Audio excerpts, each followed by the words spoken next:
All right, I believe this means we are live. Ladies and gentlemen, boys and girls, tech fans of all shapes and sorts and sizes and persuasions, welcome to another Monday morning tech chat show on the SGGQA podcast channel. I am Juan Carlos Bagnell, some gadget guy, the SGG of this poorly named podcast, and the QA stands for question and answer. We like to make this an interactive discussion of tech topics that we feel deserve a little bit more attention, maybe some news stories that slip through the cracks. And that's why I like to host my show on a Monday.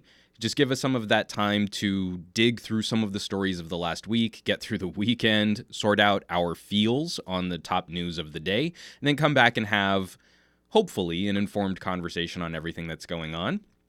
I'm already seeing a phenomenal live chat. I'm seeing Charlie and Aditya Anil, Gary the Fireman, Matt Tyler, Steve, Q3 Becker, Ellis. This is my JMX. This is JMX. This is my JMX. This is JMX. Lots of chatter already. Apparently, I was not installed as a king. We were worried about this from a previous podcast, but I am not actually royalty, so that's a big bummer. Sean Diggs Tech, good morning, sir. Big props for sending the Bear Dynamic Lagoons to LFA Reviews. That's part of the housekeeping for this week is the second I got my ears, I produced a video on Bear Dynamics top of the line Bluetooth headphones.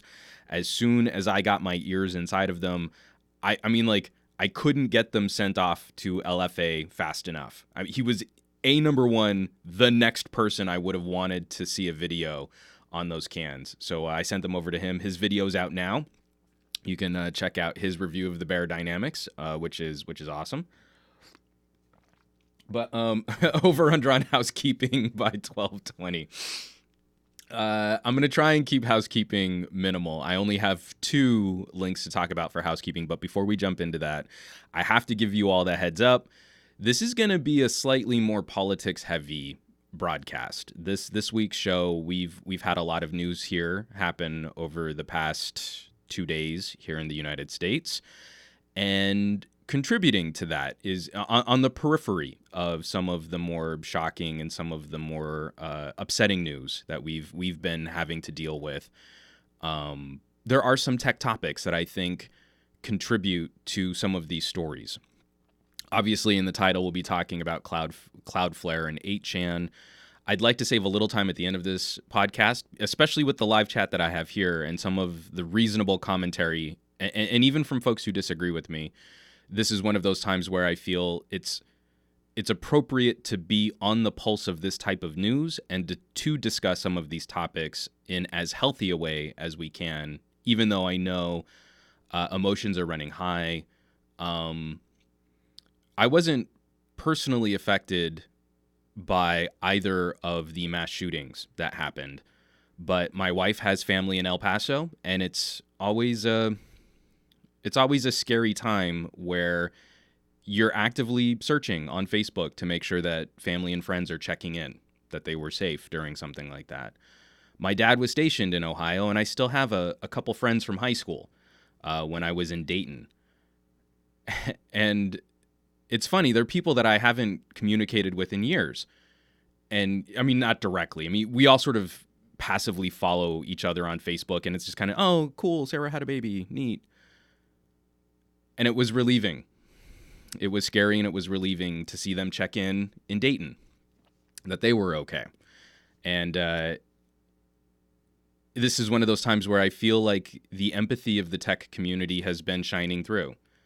Just because you're not a member of either of those communities, or you might not know anyone directly there, I've been very proud of the tech community for having some tough conversations in the wake of these shootings, and for being vocal about situations that we don't feel contribute to some of this, to some of these really ugly situations.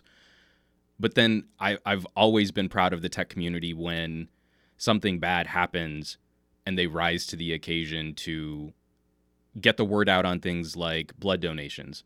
And you saw photos of people in El Paso lining up and ready to help.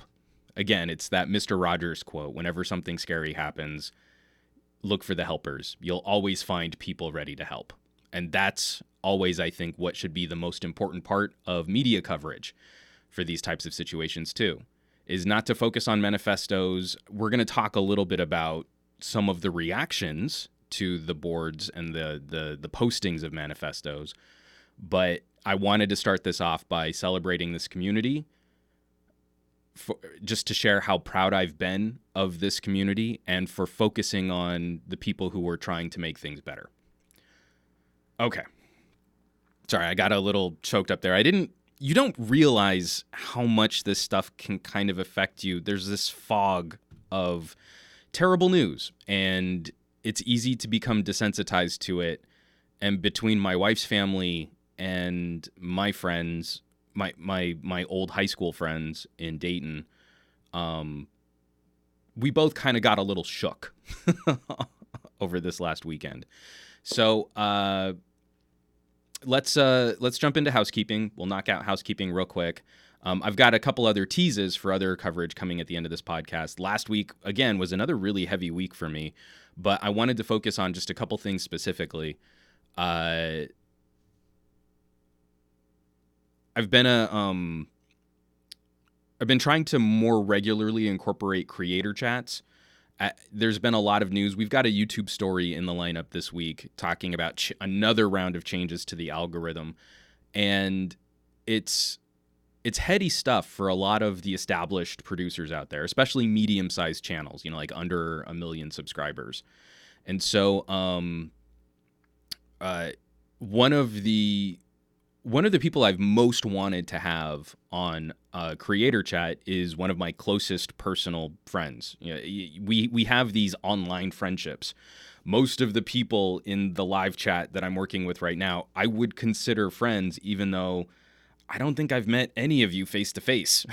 But we've shared lots of conversations, and I feel like we've kind of grown together as a pretty tight-knit community. I've worked for years with Enabong Etta, and he's been one of the most valuable resources for me in crafting my own content, in collaborating, and kind of learning how to collaborate on YouTube, online in general. And so I finally pinned him down. This is more my fault than his, that it took us this long to have him on the show. But I finally got him on. And he was kind enough to share thoughts over a 90-minute conversation, just his own experiences, how he got started as a YouTube content creator, and then also some of the changes that he's seen happen to algorithms and platforms and communities, and where he's considering taking his channel, which I really appreciated. I mean, one of the things is we're a very embracing community. As soon as you show up at like a trade show, unless you're a raging jerk, it's pretty easy to get welcomed into the fold. I mean, like you when you finally make it to like a CES and you show up at like a meet and greet or at a mixer or at one of these like mini trade shows within a trade show, like a PepCom or a Showstoppers, you're rubbing elbows with John Redinger and Mr. Mobile and the rest of the like top tier content creators. Like they're there. You're just as much there as they are, and it's always very welcoming. So the one thing that people might be a bit guarded about is like their plans for future content, right? I might be considering a rebrand. I might be considering a pivot, or I might look at some other type of content distribution. But Enabong, totally open. Like he shared a lot of thoughts about what he might be trying to do with Board at Work and how he's been handling some of the more insidious aspects of the YouTube popularity algorithm. So again, not that I always think like, oh, well, this is only going to be good content for someone who's thinking about starting a YouTube channel themselves. I always think it's fun to share some of the behind the scenes, like where we've come from, what we're doing right now, and where we're considering going. And I know I air a lot of dirty laundry in my podcast, but it was refreshing that Enabong was ready to jump right in, and also, like, this is where Bored at Work is, and this is where we're hoping to go, and these are some of the challenges that we're trying to mitigate, to deal with. So I hope you guys check that out. I already have the next creator chat record session on the books, and I'm hoping nothing kind of messes up our schedule, but I'll be chatting with John Velasco, who recently just joined the Digital Trends team. And again, sort of an online work buddy, but someone I've had fewer conversations with, and I'm really curious to see where he's going to be taking some of his content. I mean, we just shared a bunch of tweets nerding out on Micro Four Thirds lenses, like, you've got a Panasonic camera, I've got a Panasonic camera, let's be friends. So be on the lookout for that. I'll hopefully be recording it this week, and then either the end of this week or early next week, we'll be putting out another creator chat with John Velasco. John produced a phenomenal editorial on like using phones longer and how much he loved his iPhone SE. And again, it's just like a refreshing perspective for me. I'm happy to find more of these types of commentators who are willing to kind of break down some of the popularity, keeping up with the Joneses, fear of missing out stuff. And John's commentary on that kind of stuff, I think, is second to none. So I'll be really excited to have a good, proper sit down with him too. From Matt Tyler, for some reason you just triggered my Alexa and it started telling me about Triggered. We're going to be talking about smart speakers here in just a bit. The other bit of housekeeping, just a fun little video that I put out there, and thankfully has been getting a positive reaction, because we know how visceral some fans of certain brands can be. I did post sort of a follow-up. Again, I'm not really interested in doing 15-minute super deep dive reviews on gadgets these days. I'm liking more the ability to spread out commentary with individual mini topics and sort of following how these gadgets age over time. And I've been using the OnePlus 7 Pro a lot, as I'm finally getting into the last phase of wrapping up the full camera review on the OnePlus 7 Pro. But while I've been using the phone a lot, there has been this one tiny little rock in my shoe, something that really bugs me that hopefully has actually been fixed in the most recent software update. I'm going to have to play with it a little bit more. But this is my bummer video for the OnePlus 7 Pro, titled "My Biggest Gripe with a Great Phone." And for all of these topics and for all of these commentaries and for the show rundown, for the podcast links and all the news links, you can check out all of that content on SomeGadgetGuy.com. From Charlie Spirit Song, by the way, did Some Gadget Guy realize that the patron list A to C got cut off? Oh, I didn't.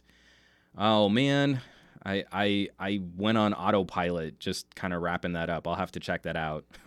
I might republish that. That's a major bummer. Aditya Anil 510 hashtag Some Housekeeping Challenge Guy. Well, wouldn't you know it, I'm done with housekeeping, and it's only 9:15. Woo-hoo! All right, 15 minutes. I mean, I can literally just sip water for the next 15 minutes and still be ahead of the curve for where I usually am with housekeeping. So I'm going to take a quick drink of water right now. But I'm not going to do that. That would be terrible podcasting. Bad podcasting, Juan. Bad podcasting. So we've got a lot of topics to dig into. And like I said, I really need that conversation and some of the reactions to some of these news stories, a little politics heavy, but also a couple of these stories that have been developing over time and that I feel are always worth following up on when they pop up in my news feed. We've got a lot of techie, geeky topics that aren't covered regularly, but then we'll get like a sudden surge of interest when like John Oliver makes a story about net neutrality. Well, there's always ongoing news about topics like that, and then our media don't really seem to think that people care about that stuff. Even some of my favorite like politics podcasts, sure, we'll get weekly updates on healthcare. And this is what the Democrats are saying about Medicare for all or single payer. And this is what the Republicans are saying about gutting the ACA. But the very core ability to provide a platform, to enable speech, to empower communities are some of these digital broadband infrastructure and net neutrality topics. The ability for someone in the middle of the country to host a podcast and grow a platform is kind of key to making sure that all of the citizenry of this country are represented, are properly represented, and that they have the same access to speech as the rest of the population. Yet we don't really keep up with stories like that. And another one of the stories that's been evolving over time, I mean, this has been ongoing for generations. Like, I think since the 90s, we've been in a cat and mouse game with law enforcement, with our government, and with the manufacturers and developers who make consumer products on topics like encryption. So this was yet another stab at trying to cripple encryption for consumer products at the very top of the law enforcement community for this presidential administration. So we've got U.S. Attorney General William Barr speaking out against consumer encryption. This is coming by way of Ars Technica. Barr says the U.S. needs encryption backdoors to prevent going dark, written up by Sean Gallagher. From the article, let me just kind of select some of this right here. On July 23rd, in a keynote address at the International Conference on Cybersecurity at Fordham University, U.S. Attorney General William Barr took up a banner that the Justice Department and Federal Bureau of Investigation have been waving for over a decade, and even longer than that. The call for what former FBI Director James Comey had referred to as a golden key.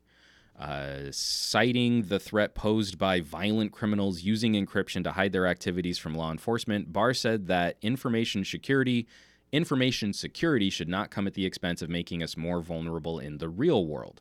He claimed that this is what's happening today, and this is one of the main quotes from his commentary.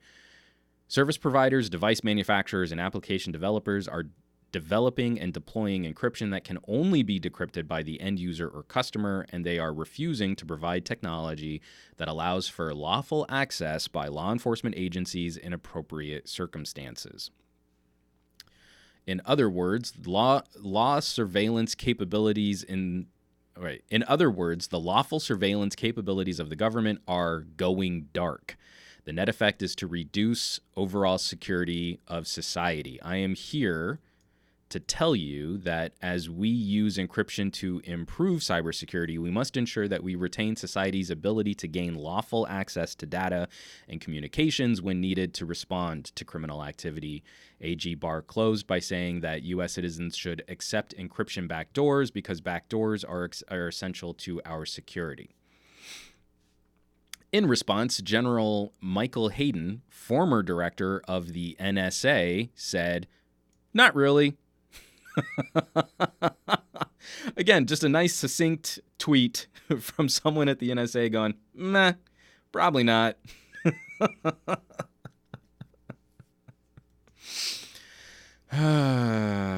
From Charlie Spiritson, I don't buy the "if you are innocent, you've got nothing to fear" narrative for these golden key proponents. Yeah, I mean, if you're not doing anything illegal, you have nothing to hide.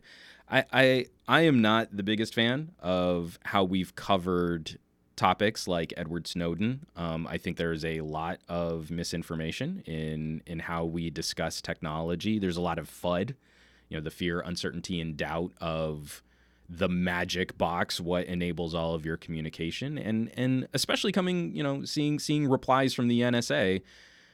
There's a lot of concern over how governments work with private corporations to step in between people as they communicate on publicly funded networks. I've said it before, and I'll say it again. Security needs to be a cat and mouse game. We need to build better tools to protect ourselves. And then I think it's up to bad actors and governments to find better ways around those tools. I don't believe anyone would agree with the notion that your private property needs to be freely and continuously accessible to law enforcement. You build a new house, you put doors on the house, you build locks into those doors, and then you take copies of your keys and then you just walk them over to the local police department, right? That's what you do so that they can freely access your home whenever there's a concern. I mean, because for security purposes, we should always be able to grant access. We have these things called warrants, and then if a warrant is served and law enforcement cannot enable free access to the house of someone under investigation, then they break down the door. That's a very clumsy and simplistic metaphor, but I kind of feel encryption needs to be handled the same way. For Apple's stance against allowing or crippling iOS encryption, we've seen other companies come up and find ways to circumvent iOS encryption. That game always happens. And that also means this is becoming, I think, less of a concern in the grander scheme of law enforcement because so many consumer activities are already cloud-based. So as soon as you start utilizing cloud services, your data on someone else's hard drive on another computer can also be searched by law enforcement. If law enforcement really wants to move the needle on consumer security and improving the safety of the citizens of this country, well, then they need to get savvier about things like what type of biometrics might someone be using on a smart device? Are they utilizing cloud saves? For one of the recent instances of law enforcement fighting Apple here in Southern California, if law enforcement hadn't forced the phone lockout, they probably would have been able to get into the phone. And if they hadn't waited too long to contact Apple, Apple could have consulted on, well, do you know where this person lives? Take the iPhone to their home and it'll cloud sync. And then once it cloud syncs, you can serve a warrant for their data in the cloud. But of course, they forced a commentary. They forced a situation where they needed to break the encryption on the iPhone because they waited too long and then they did dumb things to try and open that phone. That's increasingly what I see is not a savvier attitude towards consumer electronics, but sort of this willful ignorance in utilizing these services properly so that then they can throw their hands up and say, yep, we tried. Now what we have to do is break encryption for everybody. So you can't have any privacy or you can't have any kind of software security.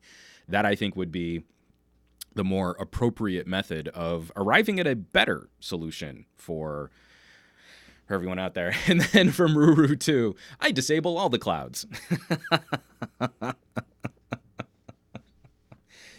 Whereas again, I mean, take that, law enforcement.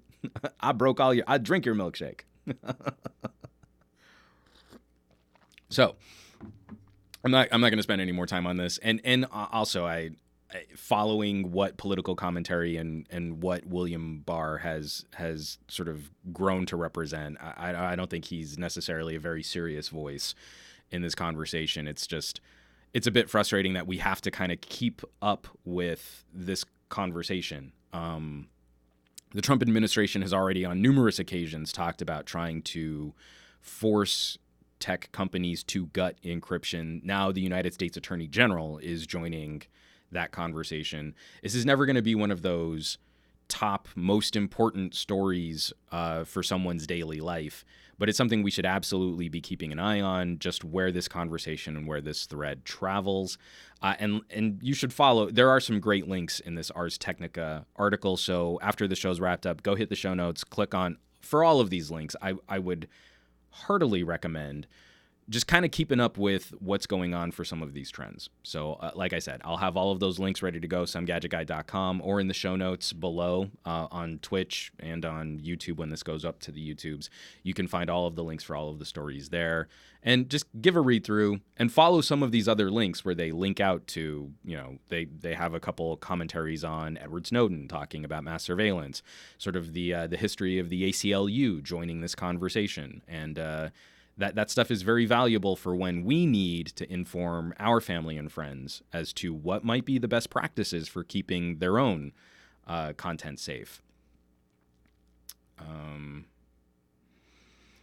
From Ellis 2, kind of witnessing that Trump has been keeping an eye on tech rather than Obama, but hey, I'm no American citizen. So I don't think the Obama administration was super great about tech privacy and tech policy either. I don't think that was something that that was a sort of a key focus for Obama during his presidency. And I think he left a lot of that up to the discretion of law enforcement agencies, which probably wouldn't change their outlook on these types of topics probably wouldn't change significantly moving from Democrat to Republican presidencies. I feel like the FBI has been pretty consistent in their stances on things like trying to build back doors into products. I feel like the NSA has been pretty consistent in how they monitor the traffic on carriers and networks. So those types of conversations I don't feel change significantly when we talk about tech topics. And then we also apply sort of the party blinders. If you're a liberal, if you're a conservative, that doesn't seem to matter much to law enforcement agencies and communities. So moving right along, I'm not going to spend a lot of time on this. I say that a lot, but I mean it this time. I unfortunately did not get to cover E3 this year. I hit Computex, and if you go back to the podcasts shortly after I returned from Computex, that was like the worst jet lag I had ever had. So I'm very thankful that I was not on the floor for E3 this year immediately after covering Computex, because I would have been very ineffective at hosting and producing videos for that trade show. But this is coming by way of Patreon supporter Body, who I've probably mispronounced his name, and I apologize. But I woke up this morning to a message from him in my inbox talking about this situation here. And this is written up by Paul Tassi on Forbes, but a number of outlets have also covered this. What's the future of E3 in the wake of its disastrous privacy leak? First of all, hold on, let me click out. First of all, we're talking Forbes, so they've got to have clickbaity in the title. Disastrous privacy leak. Scream. I'm really upset that Forbes didn't say, E3 journalists have a nasty surprise for their privacy, because they're the king of terrible clickbaity articles. But back to the article.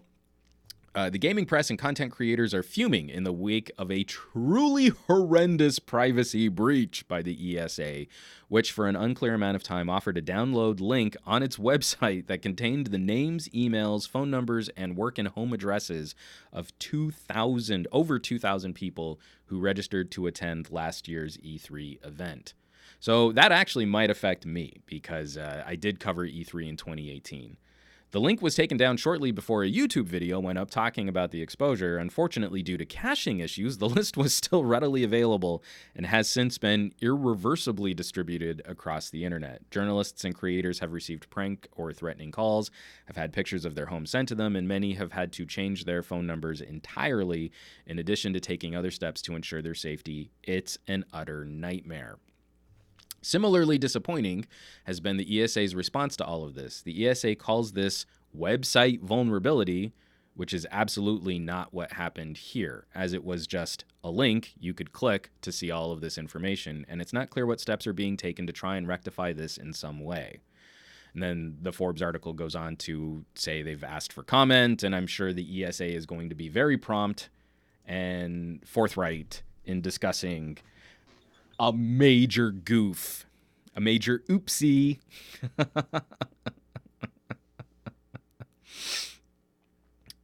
So yeah, very disappointing. It's one of those things, like every time I apply for a trade show, it's like I stop just short of having to give them my blood type to verify who I am. And there's that expectation that information is going to be safeguarded somehow. E3 has been one of the most frustrating shows to cover. They increasingly became the most obnoxiously selective about who they would allow, what metrics you could prove that you were worth allowing to come and cover the trade show. My very first year as a YouTuber, I was able to get in and cover E3, And literally the year after, they're like, well, you need stats that are 10 times higher than yours, or we can't verify that you are actually a member of the press or worth coming in to cover the show. And even today, I don't even think I can get in today on my own personal channel metrics. It's only if I'm covering the show with like Newegg, or if I'm on TV. You know, if I go in with Good Day LA to do a segment with talking about video games, then I'm worthy of being able to go and cover E3. But, you know, I took a pass this year, and if we don't see any appropriate response to a major data dump, then I might skip E3 again. I've gone years without covering E3, and increasingly I feel like the power of E3 is waning. This year I think was a very good example of companies that could go out and make their own coverage. You know, EA, Nintendo, there was still some kind of presence from the major game developers, publishers, and console manufacturers, but any one of those could have been its own private media invite situation and not been a part of E3. So I'm not impressed by what this trade show has to offer. And 2020 is going to be super sensitive for E3 because we know next gen consoles are coming out. We know game streaming services are going to start hitting more mainstream adoption. We know a lot of game publishers are holding off on titles because they want to be a part of the next gen console push. You know, that kind of stuff is going to matter a lot. And increasingly, you've pissed off a pretty large base, and you've scared a pretty large base of journalists and commentators in this space. Charlie Spirit Song, the EU will pursue this case. GDPR, anyone? Absolutely. From Matt Tyler, how the hell did something so secure get accidentally put on their website? Stupid. Oh, Matt Tyler has a follow-up. What should we do? We effed up. Blame the hackers that should get us out of hot water. Always the same response after this kind of privacy breach. Whoops. Must have been that anonymous. That's who it was. Yeah, you know, the V for Vendetta mask guy. Evil hacker anonymous. So again, what I would hope to see is this organization go out of their way to rectify the situation. But like a lot of these comments here, I seriously doubt we'll see any substantive change unless there's a legal punitive action. They'll try and downplay it or sweep it under the rug. And then there's going to be an investigation or a lawsuit or something like that. And then we'll get a proper mea culpa. When really something like this happens, you get out ahead of it and it's way better for your image. Okay. Moving right along. Politics heavy podcast. Trio of stories coming up here, which I think are kind of interesting. And so I'm going to kind of move through these and try to smush them together a little bit. But in a way, because I feel like this is an example of a regulatory action, a regulatory agency gone right. And I've been complaining a lot about, so how like the FCC manages net neutrality. They abdicate their responsibility to regulations, but then they try to regulate anyone who's trying to regulate the internet. They stand more as an agency of obstruction right now rather than anything that protects consumers. The flip side of that has been an FTC, which seems to be growing some teeth. The FTC as a regulatory body is actually fairly easy to circumvent. I talk about this. I've talked about this quite a bit because often you can get around FTC regulations by just publicly disclosing how you're going to do business in a terrible way. If you're a cell phone, if you're an ISP or a cell carrier, as long as you're just very clear about how you're going to throttle and overcharge and put data caps, as long as that's just upfront, then you don't really have a case of the FTC going in to regulate a consumer space. What's interesting is, even in light of that, we've seen a number of companies and a number of service providers pull moves that do run afoul of what they've listed. Like, this should be easier than this. You want to come up with like a terrible business practice and you just put it in the terms of service. That's enough. Like, that's literally enough to keep you off of the FTC's radar. And yet it's still like, it's still a very common tripping point in this current media age. From Kiwi Mad Dog 420. Well, some people like bad ideas. The first one is I'm not sure that this is good news yet, but we're seeing a mega corporation start to take concerns over regulation just a bit more seriously. So this is coming by way of Bloomberg, written up by Mark Bergen. YouTube tweaked algorithm to appease FTC, but creators are worried. In early July, YouTube made significant changes to its software to boost what it deems quality children's content, sending waves of traffic to certain video producers and burying other channels. The change came as the company tries to convince parents its service is safe for kids and convince regulators that it isn't violating the law.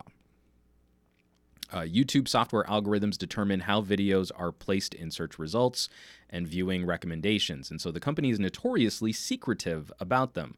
Thousands of video creators rely on YouTube's cloaked system to reach their audience and earn advertising money. Many adjustments to the software are routine, but the latest change stood out. Let's see. Most of the time we don't even notice it, said Melissa Hunter of Family Video Network, a multi-YouTube channel network and consulting firm. Whatever was tweaked about a week and a half ago was very noticeable. Later in the article, YouTube confirmed the recent software update, but declined to detail the reasons behind it. Of course, we make hundreds of changes every year to make it easier for people to find what they want to watch on YouTube, Ivy Choi, a company spokeswoman, said in a statement. We recently made one such change that improves the ability for users to find quality family content. And then they go on to talk about what's quality versus what's educational. And for a lot of this sort of YouTube corporate speak, it's quality just means like you're not getting those Elsa Gate videos anymore on your YouTube feed. From Matt Tyler, my kids watch YouTube, but never without parental guidance. I don't trust YouTube and comments not even on YouTube Kids. So Lex typically only gets TV watching time on weekends, and if we do watch something on YouTube, it is because we have singled out and searched for a specific video, and we never let it autoplay or select videos for her. She's a big fan of Cosmic Kids Yoga, and I'm fine with Cosmic Kids Yoga. The lady that hosts Cosmic Kids Yoga, awesome. I love that channel. She's also a big fan of music videos, so she loves Joan Jett's Bad Reputation. There are a few things more adorable in this world than a 3-year-old screaming at the top of her lungs, "I don't give a damn about my bad reputation." That might become problematic later on, but she's 3.5. Right now, it's cute. Increasingly, these types of situations are exactly what I think regulators are going to be most interested in. We've been talking about YouTube on this podcast for a while, for a long time. And I think one of the biggest things that's going to continuously hurt the current trendsetters, the current top organizations in social media and in content distribution, are these black box algorithms. It's one of the things we talk about a little bit with Enabong from Board at Work is you make a video, your channel gets demonetized, you get no after action report, you are delisted. We saw a recent hit to YouTube on third-party news where it was really easy to track changes in the YouTube algorithm that favored traditional broadcast and cable news over people running their own news channels. We see these tweaks and machinations pop up regularly. A little push here, a little pull there, but that those changes are noticeable and impact millions of views and recommendations and how channels are monetized, and we can't get any comment. I know YouTube is trying to prevent people gaming the algorithm, but that's gonna be unsustainable. If you want a healthy community of people producing high quality content and you can't tell them why their channel has been devalued, why their channel has been demonetized or removed from recommendations, then you're not going to be courting the best content producers. You're only going to keep the people who are willing to unravel the algorithm. All you're going to be getting are the folks that care more about making sure that they can stay SEO relevant rather than people that are making the best content. I went down a deep dive recently on some of the old channels. I can't remember the channel producer's name, but he was the first guy to start doing everything wrong with reviews, where he would point out everything wrong with one of the videos from CinemaSins, and just kind of it highlighted, like, I loved the sort of sick visceral thrill of a YouTube channel trying to take down another YouTube channel, right? There is something sort of disgustingly fulfilling about watching some YouTube drama play out, but from very educated and informed commentary, taking the time to pick apart, what is the philosophy of the channel of a CinemaSins, something like that. And then you go down that rabbit hole. Like, CinemaSins is popular because they're marketers, not because they're making quality content, but because they're very good at gaming the systems and the algorithms and the metrics that make content popular on YouTube.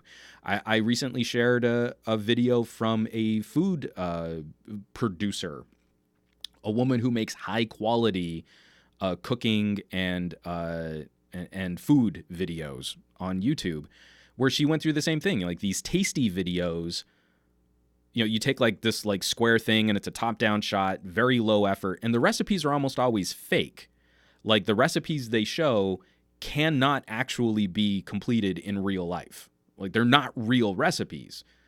But you can just keep stringing these videos together from Instagram. You pull the video, and then you might even use the same Instagram video in a bunch of compilations. But because you're constantly churning out this super low quality fake content, you can very quickly surpass the people that spend a lot of time, effort, and money on making higher quality food videos. And that all of the stats for people with those types of channels have been dropping significantly, and all of these channels that are just algorithm defeating videos are boosting up significantly. Like, they're getting tons of watch time, tons of traffic. It's low effort. It's fake. They're not even real recipes, but those channels are getting monetized like crazy. So again, this is a systemic problem. And while I'm happy to see that YouTube is trying to fix things for kids' videos, one of the most insidious aspects of online video has been watching some of the horrifically disturbing content that's targeted towards children and was very, like a couple years past, I briefly mentioned ElsaGate, really disturbing content that preyed on search terms for kids. That one was one of my I'm clutching the pearls, won't someone please think of the children kinds of moments, and YouTube seems to be responding to that.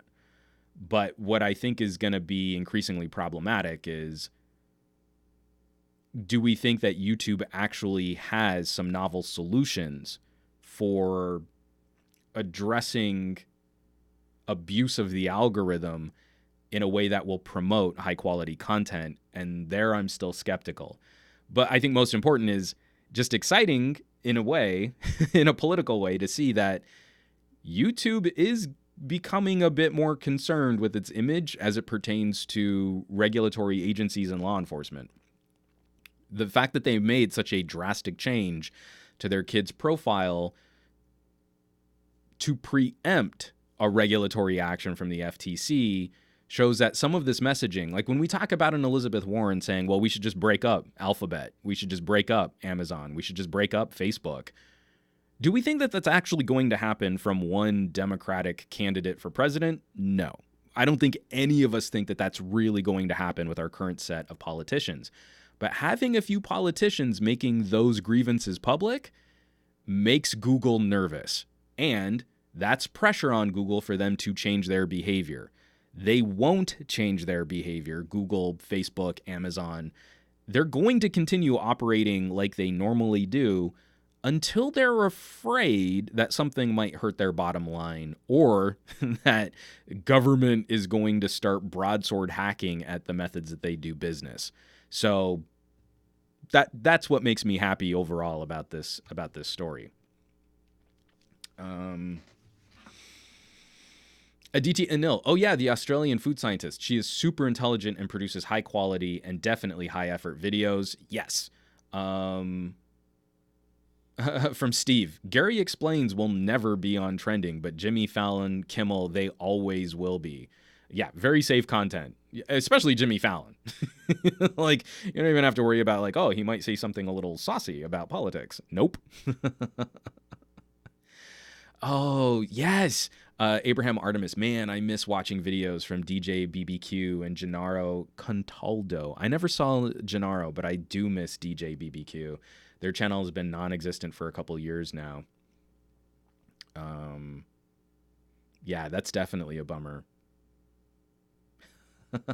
Ellis2. Funny thing is, Filthy Frank videos are still popping up in my recommendation list. Of course. And Matt Tyler, I think Google didn't have enough in place when YouTube went live. It grew too quickly and they couldn't keep up with security and privacy. Content uploads, while it's annoying, they aren't doing enough. In a way, it's their own fault. Again, I've mentioned this before. I'm not going to spend any more time on this. I think it's in our current media set, it's an unwinnable problem. So much content being dumped on Facebook, so much content being uploaded to YouTube. It's kind of an impossible situation. So I don't envy them, but I feel the current solutions that they've enabled have done more damage than good. And at some point, we'll need to find other business models where your viewing behavior and your personal information are not the fuel of a product. Because we've even moved beyond, oh, if you're using a service for free, then you're the product that's being sold. In a way now, I mean, that metaphor has been pushed even further. You are the stuff what is burned to fuel the product which is being sold to other companies and to other organizations. It's more so, a little bit more so on Facebook than on Google. But it was just recently, I didn't put this in the show, in the lineup. It was just recently announced, like, if you pull all of your information, it's very likely that Google has significantly more info on you in your personal bucket of data than even Facebook. Someone saying his estimates as high as 10 times more behavior data is being stored by Google on everything that you do than Facebook. Again, at some point, that's an unsustainable business model. And at some point, this notion of keeping everything on everyone forever has to go away.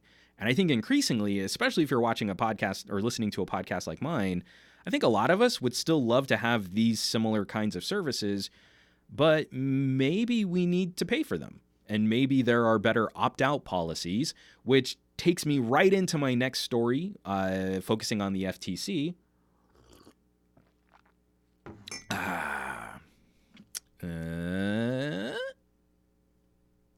I need to, there we go. The next stories for the FTC, I'm going to staple these two together. And I should screen share. That's the whole point of me moving these browser tabs around. Security news from Wired. Apple contractors will stop listening to your Siri recordings for now. This is written up by, who wrote this up? Brian Barrett. Justin Sullivan was responsible for the photo. If nothing else, it was a week of provocative questions and few clear answers. Will you get your Equifax settlement money? Yeah, but it might take years. Why did the alleged Capital One hacker fail to cover her tracks? More importantly, why are major corporations still not taking cybersecurity seriously enough? And that's just for starters. Short story, incredibly long from Wired, but please read through some of those other stories. That's definitely important. Siri it was found that humans would audit the recordings captured by Siri. So you have something like a HomePod, or just, you're taking Siri queries from your phone. That information is still largely going to servers and being analyzed, and a lot of it can be analyzed through machine learning algorithms, but some of it is being listened to by humans. And now there will be a process to opt out of that listening. So this is now Apple joins Google and Amazon, because a couple days prior, Amazon is going to give options to disable human review of Alexa recordings, and this is coming by way of Bloomberg, written up by Matt Day. Amazon Inc. will let Alexa users opt out of human review of their voice recordings, a move that follows criticism that the program violated customers' privacy. A new policy took effect Friday that allows customers, through an option in the settings menu of the Alexa smartphone app, to remove their recordings from a pool that could be analyzed by Amazon employees and contract workers. A spokeswoman for the Seattle company said. It follows similar moves by Apple and Google. These are things that never should have been opt out. I mean, actually, these are policies that should never have been instituted without public disclosure. A big fat warning sign while setting up your smart home speaker that samples of voice recordings will be analyzed by living, breathing humans. There has always been the expectation that this stuff was automated to a high degree and was all built on voice recognition and speech software and machine learning AI tools. The fact that any of this stuff might have been up for human review should have been a major red flag disclosure, not just a part of the terms of service that you blindly check on. And that's going to be another thing too, is TOS needs to be radically examined for how this stuff is actually incorporated into consumer products. So again, FTC investigations, regulatory reactions, and mega corporations, Apple, Google, Amazon, all taking a step back and reviewing how they're doing business with consumer data and behavioral data. I'm sorry, it's just so dumb to me that any of this stuff would have been like listened to by humans. When Snowden, when all the Snowden disclosures went down, and like we found out that the NSA wasn't just blindly capturing bulk metadata, and that like people were abusing their security protocols to listen in on specific conversations and to track specific people without warrants, that was a really big deal.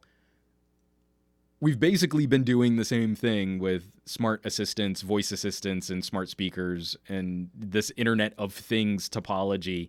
Not much different, with very similar disclosures. Oh no, it's just there's a hot word, a hot keyword that triggers the speaker, and then a sample of that is sent up to a server that's analyzed, and then meaningful results are sent right back down. At no point in that chain does it ever sound like, oh, and humans are going to hear what you say to your smart speaker. So, again, it's not that I think the notion of a smart internet-connected speaker should go away. It's what are we doing to minimize the amount of network traffic with the information that's captured in our immediate vicinity? We've got biometric data, we've got voice data, we've got behavioral data, GPS and location data. All of this stuff that contributes to the behavioral algorithms of a human being. Why haven't we seen companies pushing harder to make that all locally processed? Google had a lot to say during I/O about we're changing some of our algorithms. Instead of sending information up to the cloud, we've made this software process a lot smaller so that it can run locally, it can run on the phone. Huawei utilizing NPUs for recognition data so that it's not sending samples of camera footage up to a server to be analyzed. It's being analyzed locally on device. That will be the future of our Star Trek connected world, where you speak into the air and a computer replies to you with meaningful results. That has to stay here What goes out to the internet is just the search, is just grabbing the information and bringing it back. The analysis of that query needs to be locked down locally. And I would say increasingly, especially if you're that person who over the holidays is going to help set up a smart speaker or some kind of internet connected device for your family and friends, is that you'll hopefully you can take that extra time to look through the settings, opt out of any sharing of this data, sort of prevent, for our quality assurance program, we're going to send up all of your thermostats data so we can make better products. If they can't make better products without granular access to everything you do on your thermostat, then I feel like they shouldn't be in business. So that increasingly needs to be a part of how we help our family and friends through setting this kind of tech up. Because I don't know if you've gone through. I tried to go through and just scrub my Google Maps location data. I am pretty tech savvy. It was not easy for me to go through the several different layers of Google location access and services to find where that stuff really lived. My mom's a computer scientist. I don't think she'd be able to just go and figure it out. I think she would get frustrated and confused trying to navigate the myriad numbers of places where Google makes you access your account and then stores personal data, and then where you can actually, scrub out your location history. That's not okay. I should be able to go into Google Maps, go into settings, and purge. Done. But that's not really the reality that we live with this kind of content and with this kind of data access and tracking. So it's a bummer. Hyperion 909. The Sentinel 909. The Sentinel 909. Hyperion, the techno core is listening.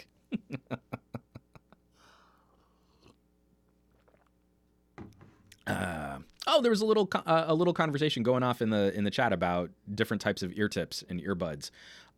Yes, I really like Comply foam tips for my intraoral earbuds, but I'm going to have another video coming out shortly. The folks at Me Audio, they make some of my favorite inexpensive in-ear monitors, and they hooked me up with a pair of molded ear tips for my last review of their IEMs. They were kind enough to help my wife. Here's a spoiler for what's going to go down. My wife has always had problems with rubber or silicone tipped earbuds that go in the ear canal. I've always made fun of her. She's got these little pixie elf ears, sure. And there's a part of me is like, well, did you actually try putting them in the ear canal? So I talked to the folks at Me Audio, and they're like, you know what? We could try and do a video on that. That could be kind of interesting because she's not in recording at all. She does a lot of work with contracts and negotiations and stuff for voice actors, but she doesn't really do the voice recording. And so we headed down yesterday morning to the Me Audio offices, and the tech that was doing the scan, they've got an optical scanner. It's so awesome. You don't have to mess with any type of foam or putty molding of the ear. It's very similar to a dentist tool that they use to scan your teeth. And he puts it in there, and almost immediate is like, oh, huh. And he's getting the scan, and he's trying to push around the first bend in her ear. It's like, oh yeah, it's real tight in there. That's real little. That could be kind of a challenge. So even doing a mold might not work for my wife, so we'll have to see. We're gonna have a video out on whether or not that they can will Me Audio be the first solution for my wife to have healthier earbuds, because she always has to have those terrible open ear earbuds, and she'll put little gaskets or little rubber adapters on them, but she's not been able to get anything inside the ear canal, which is pretty rough. From Steve from Q3 Becker, I've been using the multi-flange ear tips from Me Audio. They've got some great solutions, and I'm a big fan of Comply foam too if you can't go molded.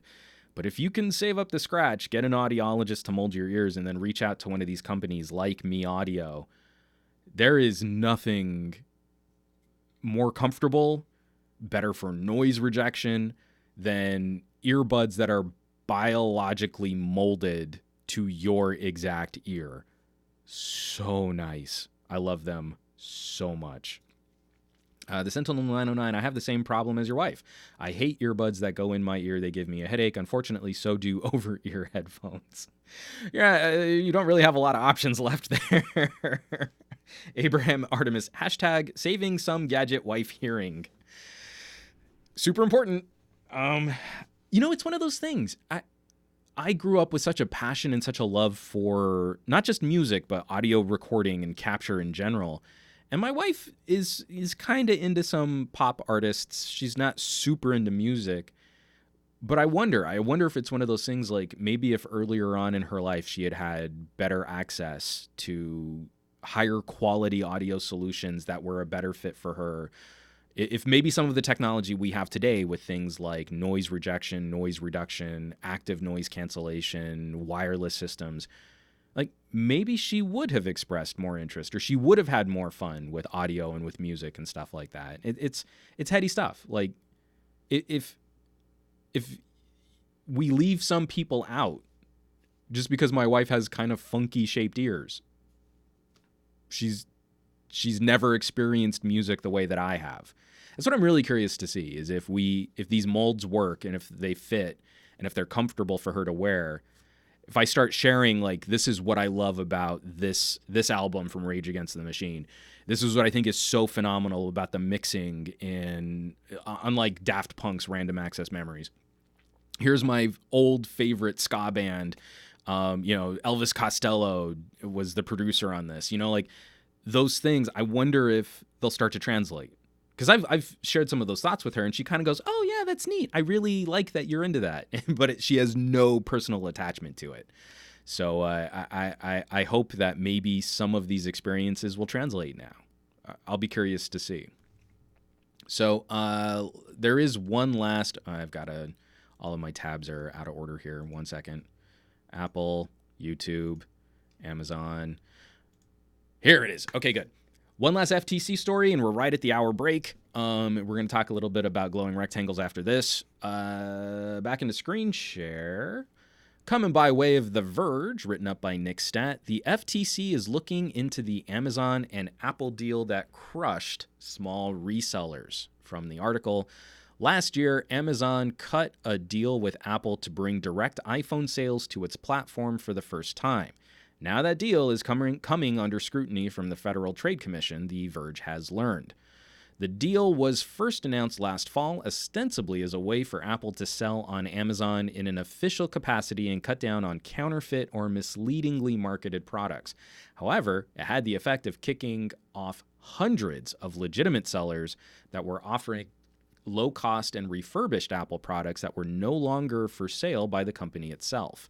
One seller, a Minnesota man named John Bumstead, who specializes in refurbished MacBooks, was contacted earlier this month by a group of FTC officials. Bumstead told The Verge that he was interviewed by FTC lawyers and an economist about the impact of the Amazon-Apple deal on his business. The group did not disclose the broader purpose of the interview, but at least one member of the group is listed as belonging to the FTC's newly formed Tech Task Force, a division launched in February to police anti-competitive business on tech platforms. So, early days. This is a story I definitely want to try and keep my eyes on. And again, like I said, links, read up. There are other links within this Verge article just kind of pointing to some of the other conversations that have happened around the FTC looking into this stuff a little bit more closely. But I couldn't find any good data myself on what the ramifications of a deal like this might have been, other than Amazon and Apple are huge and they wanted to control the market for Apple products. And this seemed like another step sort of adjacent to the right to repair that we've been talking about in the past. Apple has been a company that has been very staunchly against consumers being able to get replacement parts, for third-party repair shops to be able to get repair guides, certified replacement products. They have utilized law enforcement and I forget the ability to import product from other countries, claiming intellectual property or counterfeit or theft. And Apple's own product lines have also faced a lot of consumer scrutiny even when you do get an Apple certified part, if it wasn't initially installed in that product, can still brick the product for consumers. We saw that with home button replacements on iPhones. We've seen it with screen replacements. So even if they sign off on a screen, say you have two iPhones, and one iPhone, you take the screen out of one iPhone and put it into another iPhone. Depending on where we are in this right to repair conversation, that can still brick a device. It's not properly signed to be in that phone. So even those types of repairs can be very difficult for anyone to accomplish. So again, major black box, Amazon, pulling their own retail shenanigans on how they're controlling the flow and the marketability of certain types of products. Apple, vested interest in not having any kind of competition for refurbished older products, or they have a vested interest in making sure that you're on the latest and greatest and updating more regularly than you probably need to. So the two working together, fostering a climate of forcing competitors out of the marketplace. That's kind of exactly the type of thing the FTC should be investigating, and hopefully that kind of illumination of business practices might convince these types of companies to change the way they do business. I think increasingly we've seen it was another story that I didn't put in the show notes for this week. Actually, let me see if I can pull it up real quick. I think I saved it. It's not from too long ago. Adolescents and loot boxes and gambling, FTC settlement, phones and washing machines have to last. Here it is. So this is by way of the Telegraph. I'll add this to the show notes too. Phones and washing machines must be made to last, MPs say, as government launches inquiry into tsunami of e-waste. Phones and washing machines must be built to last, MPs have said, as the government committee launches an inquiry into e-waste. How about we don't make the first sentence of your article on the Telegraph the same as the headline? I don't know how to pronounce her name. Mary Krieg, who is launching the inquiry, has said that while in the past technology was built to last, now it's built to degrade in order to produce profit for tech companies. The Labor MP told the Telegraph, quote, 30 years ago, things were built to last. I had a dishwasher. I gave it to my sister. That was 30 years old. Why is it that dishwashers that are built today break after 10 years? They are designed to break down. This creates profit for the companies. Fridges, freezers, kettles, and phones cause a tsunami of e-waste. So again, I don't necessarily want politicians involved in the design, production, and distribution of consumer electronics. I don't want politicians involved in the conversation on video game content and game mechanics. I don't want politicians involved in the data security and privacy implications of online services and products. But if these corporations and if these industries cannot police themselves, the only thing we have to fall back on, the only way to course correct for some of this business behavior is to get politicians involved. That's it. That's the game. If you don't want these things to happen, then we need to have more reasonable conversations about how can you fix a phone and keep it running longer? How can we expect Google to improve the situation for software updates? The practices of making batteries increasingly difficult to remove from phones. That's a terrible business practice. We're watching, even top players like Samsung putting more sticky pad adhesives on these battery packs. LG and a handful of phones putting adhesives that it's more likely you'll bend the frame of the phone than actually remove the battery. And of course, following the lead from a market leader like Apple, that has increasingly made their products more difficult to service. So for whatever your feelings on the individual, the party, whatever the politician might be, or, the individual, this is a growing trend in our state of commerce, in our state of consumer relations with mega corporations and mega online services. If we can't convince them to police themselves and to do business in a more responsible fashion, the alternative is going to suck. It will be bad if politicians get involved in electronics, video games, online services, content. It's always been bad when politicians get involved, when there is some notion of political censorship or political design committee involved in this. But the alternative, doing nothing and letting mega corporations do whatever they want, free of oversight or regulation, is really bad.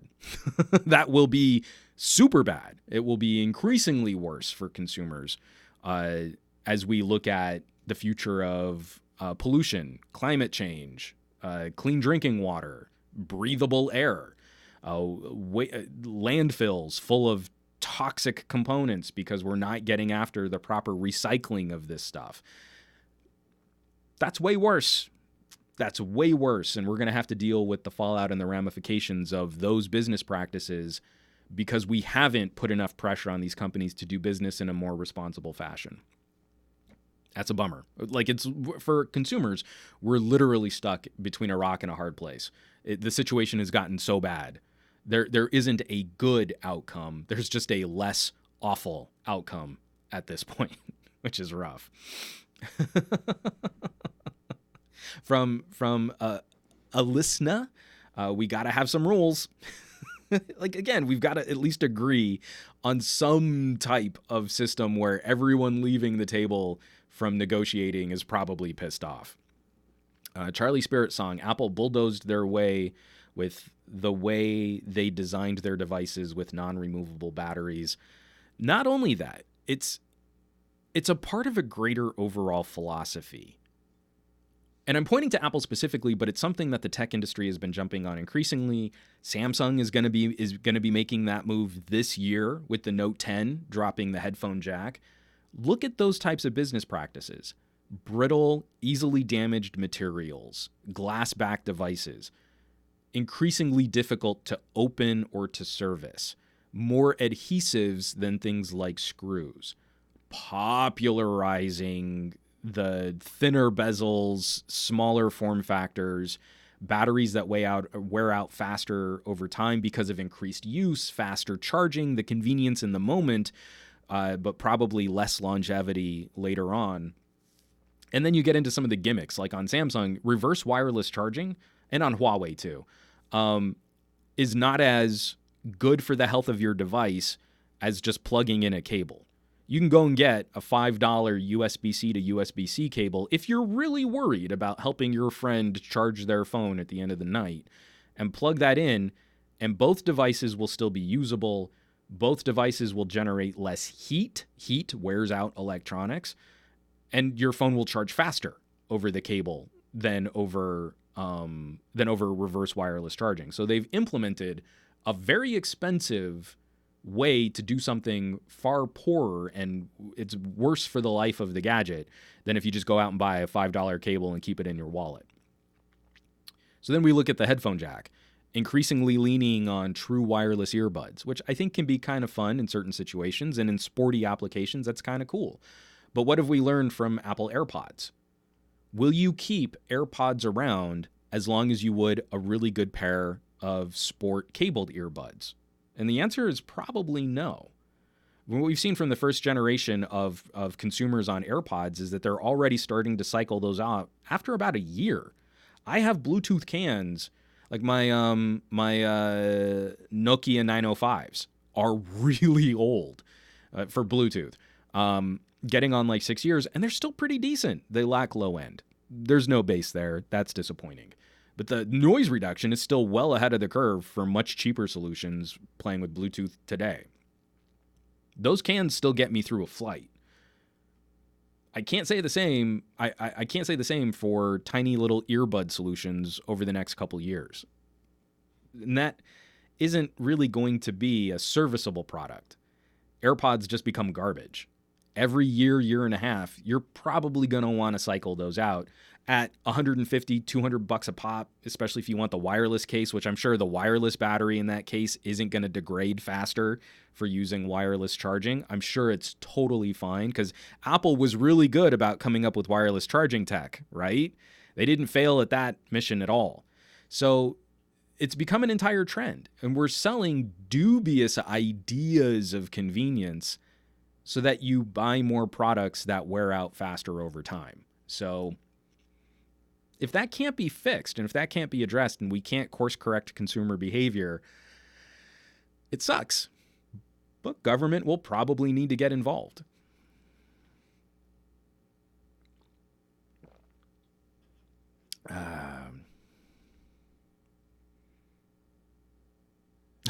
Kiwi Mad Dog 420.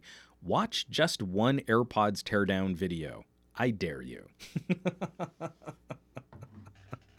I mean, again, I get really passionate about this stuff. Like, I just sent those Bear Dynamics over to LFA.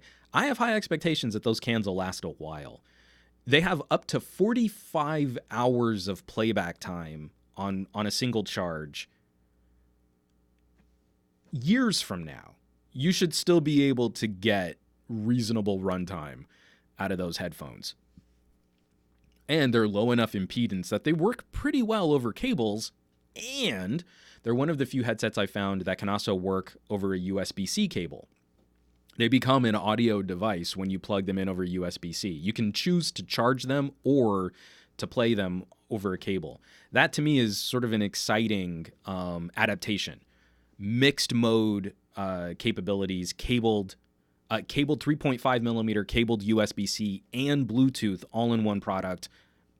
That makes me excited. That is a product that will last long past just a set of batteries built into them.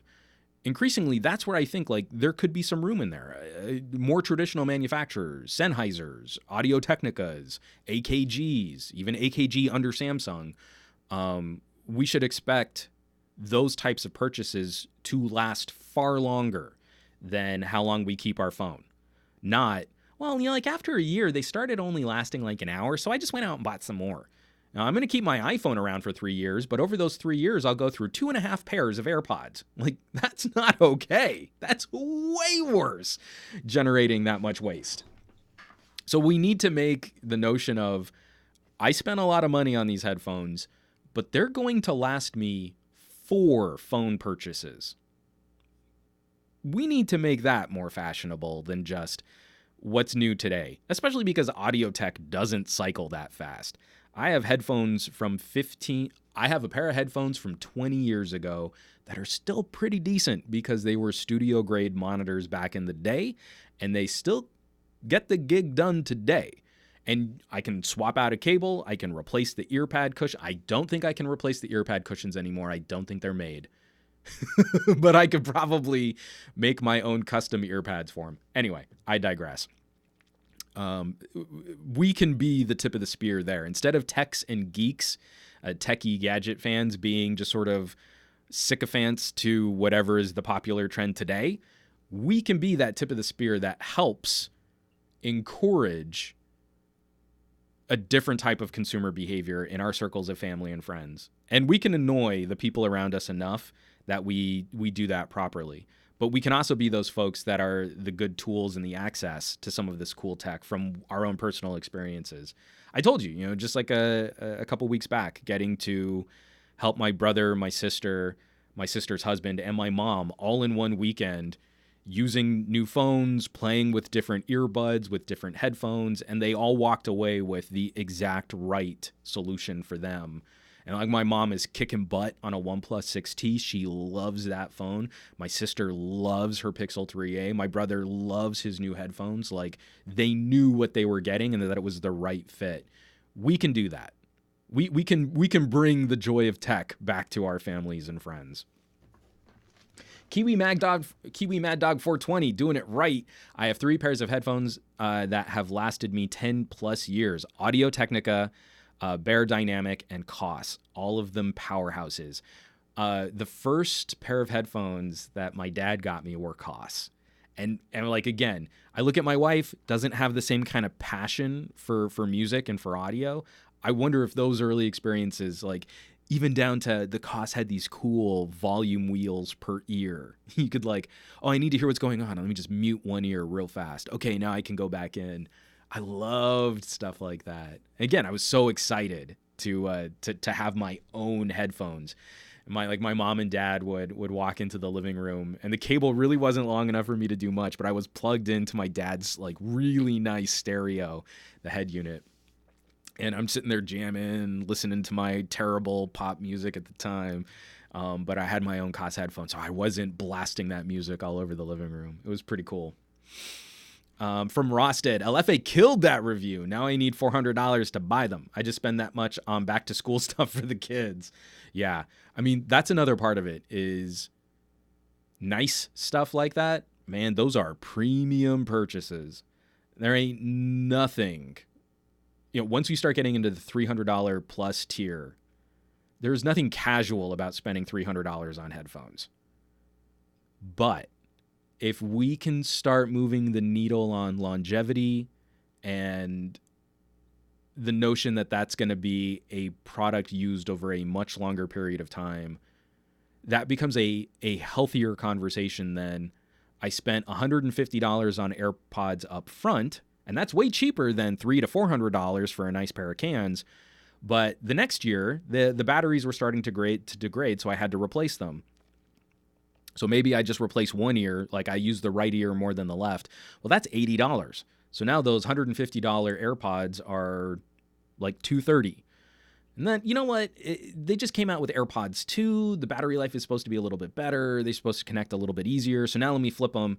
And over 3 years, you've spent $300 to $400 on AirPods and wireless charging accessories and stuff just to facilitate a mediocre listening experience that's built on a dubious notion of convenience. Like, you can't even control the volume on AirPods. That to me is kind of a deal breaker. Did that really work out better than spending $400 up front on really nice cans? Your own usage is going to be the determining factor, but for me, that would be a deal breaker. That would be a terrible way to buy audio products. I would be upset by that.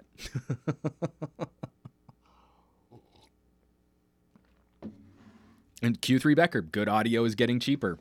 I've been having so much fun playing with, $30 to $100 in-ear monitors. There are a whole new generation of Bluetooth headphones from cheap manufacturers that now have active noise cancellation.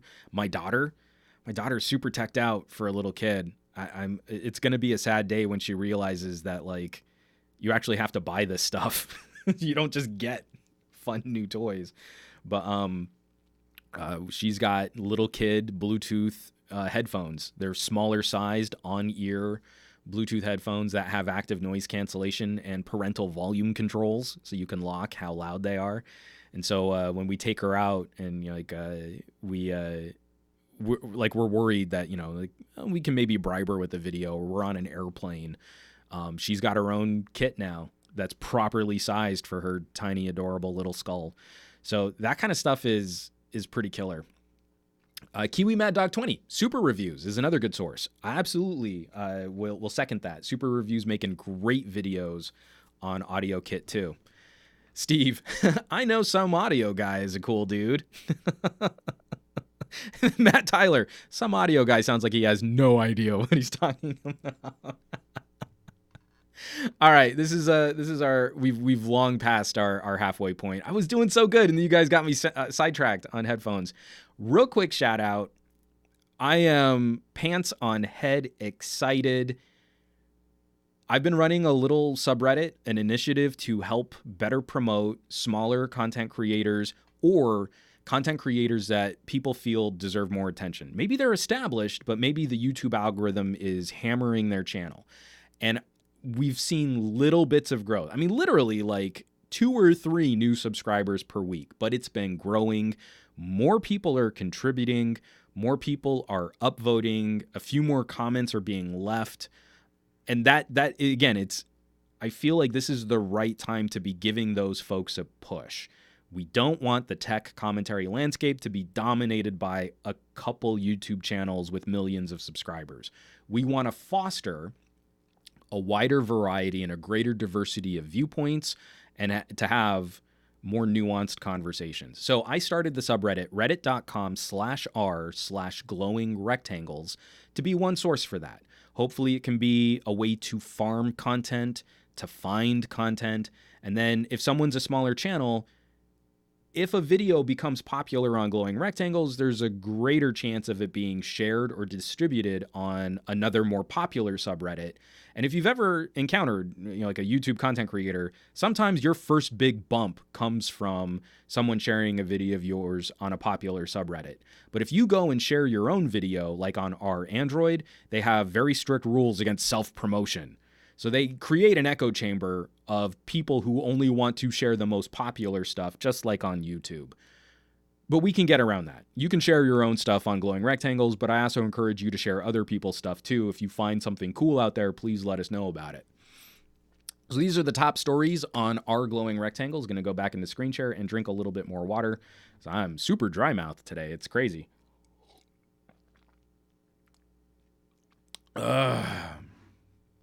Okay, so these are the top 3 stories, our Glowing Rectangles. Top story, Android Auto 2019 update, so much better than CarPlay, coming by way of Modern Dad. Love this channel, only 59,000 subscribers. He should have way more subscribers than that. But he takes a really great look at the updates to Android Auto. This is a story that not a story. This is a topic that I want to see increasingly covered because I think distracted driving is another one of those hotbed political technology types of topics where we don't want law enforcement involved, but driving around Southern California is terrifying with so many people actively looking at their phones while operating motor vehicles on some of the busiest freeways in the nation. So, great video. Highly recommend you check out his video. And I've just loved his commentary in general. Kind of talking about things from a slightly older perspective, especially now that I'm trying to raise a toddler. These videos have become more valuable to me. Kiwi Mad Dog 420, but he needs more dad jokes, and I agree. All right, moving right along. Near and dear to my heart, being a big fan of LG, we've got Painfully Honest Tech. We got Jason, the JTL, talking about the LG V50, reviewing a phone that is not getting a lot of commentary because of the way that 5G is rolling out. But LG V50 review, why is no one talking about this phone? LG is going to make probably one of the most competitive Galaxy competitors. That was a somewhat redundant statement. But it's not going to get a lot of commentary because LG is focusing on talking about this phone for reviewers in markets where 5G is rolled out. So by the time 5G starts hitting some of these other communities, we'll probably be into early 2020 or middle 2020. So going back to talk about a V50 is going to feel sort of awkwardly out of time.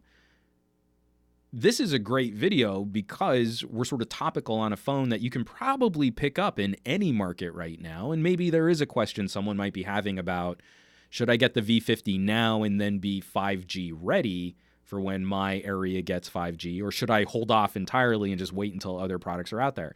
And that's a really fair question. Even if you like LG products, I would have a hard time answering that because personally, I'm super happy with my G8. And I've been very skeptical about 5G being this great improvement for cell phone networks.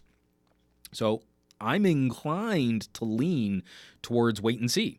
But if you were curious about what this phone can do, Jason takes a pretty good look at it. So that's the second top video on our Glowing Rectangles. And wrapping up, my bae, TK Bay, doing a whole breakdown on a crazy collection of Osmo Pocket accessories.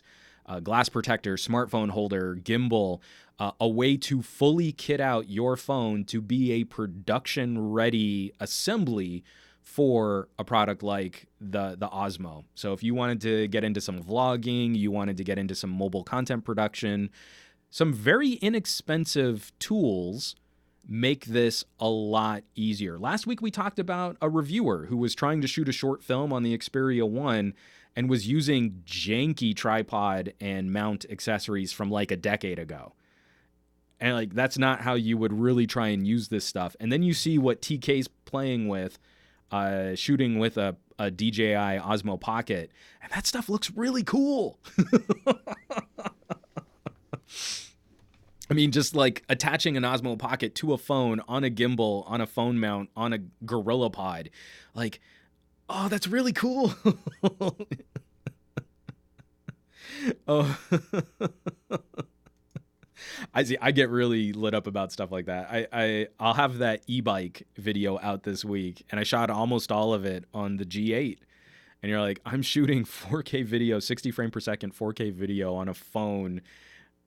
Oh, I need better mounts. I need better accessories, but this stuff looks real good. So yeah, top 3 stories are glowing rectangles, TK Bay, Painfully Honest Tech, Modern Dad. The number 4 story is some jerk talking about the OnePlus 7 Pro, and he wears a flat cap. I don't know. I hate his face. Increasingly, we're seeing some really cool commentary. We're seeing some really fun content being shared to our glowing rectangles. And one of the reasons why I'm so excited to do the rundown on glowing rectangles this week is because we officially broke 400 members. We're at 402 at the time of this podcast. And again, that's been growing 2 or 3 subscribers a week, but we're seeing so much more activity. We're seeing so much more commentary. And for only having 400 subscribers, top stories are getting more than a dozen upvotes. Regular seeing 6 to 7 upvotes. Commentary on cameras. Terry Warfield sharing his thoughts on the Sony a7 III by shooting little kids football. Viper talking about the Galaxy Tab S6. And again, you're always going to get an entertaining video out of Viper. We've got Jabbertech looking at some Bluetooth tracking kit and how to install firmware on an Asus router. A channel I'd never seen before. I actually need to subscribe to it. This is Geek Geet talking about college tech, the best accessories and computer products for going back to school. Newegg popped up with a liquid cooling guide. D. Nimmin, handheld and tripod smartphone mounts. Watch before you buy. Lots of commentary, and what's really gratifying, what I find to be the most successful aspect of glowing rectangles, all the top stories, all the most voted up stories, none of them were iPhone 11 or Galaxy Note 10 this last week. No one got voted up for milking rumor and leak stories. There's other news happening, not just playing into the crappy YouTube popularity algorithm where every video has to be about the Galaxy Note 10 or the iPhone 11 right now. Other stuff is happening, and we should be paying attention to it. And over the summer is the right time to also explore and experiment with less popular tech topics. But again, if you do that too heavily on YouTube, your channel gets punished for it. So now's the right time. Go out and support your local content creator. If you've got someone that you hope to see more attention, more videos, and more traffic to their videos, check out our glowing rectangles as one resource to help share and to help spread better content, but then also be an active participant. A passive view is great for just your general channel metrics, but liking, sharing, finding the appropriate communities to promote their content makes a huge difference for a content creator and helping them grow their channel, grow their commentary, and it gives you more cool stuff to watch. If you like watching this stuff, actively participating is going to be way healthier for getting more cool stuff that you might want to check out. So reddit.com/r/glowing rectangles.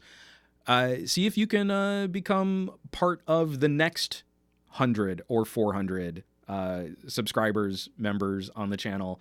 And I guarantee you, if you haven't been watching the channel so far, now would be a great time to jump in, because there's a lot of good stuff getting posted to that subreddit right now, and people you've probably never seen before. That's fun. We should like that. So Thank you so much. And Abraham Artemis, 420, almost there. I will celebrate the 420th subscriber to Glowing Rectangles since I live in an area where it is legal to do so.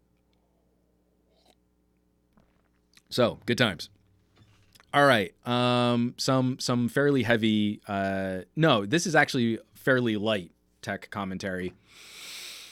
I wasn't really sure how I felt about this, but I felt like there was something in the air, the zeitgeist on influencer sort of communications, the gaming industry, and then also just the changing attitudes on platforms and services. I recently moved my podcast from YouTube to Twitch, and it's only on Twitch. But you know, I make no bones about the fact that it's easy to find my podcast on other platforms and the audio version of my podcast too. But one of the big news topics over this last week was Ninja. Ninja is an extremely popular Twitch streamer. It kind of set the stage for, or I think kind of set the tone for how a variety of content can be produced surrounding popular video gaming trends, especially battle royale video gaming. I think one of the biggest rises in his popularity coinciding with the rise of Fortnite.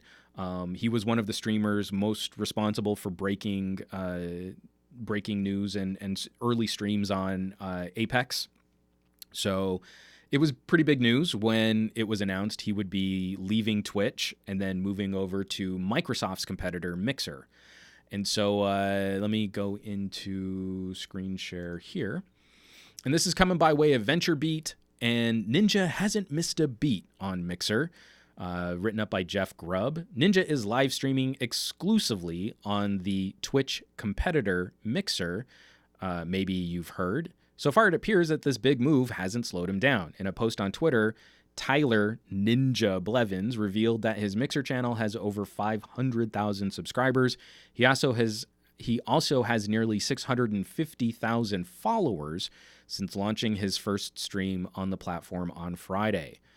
Over the weekend, Ninja live streamed himself primarily playing Fortnite live from the Lollapalooza Music Festival in Chicago.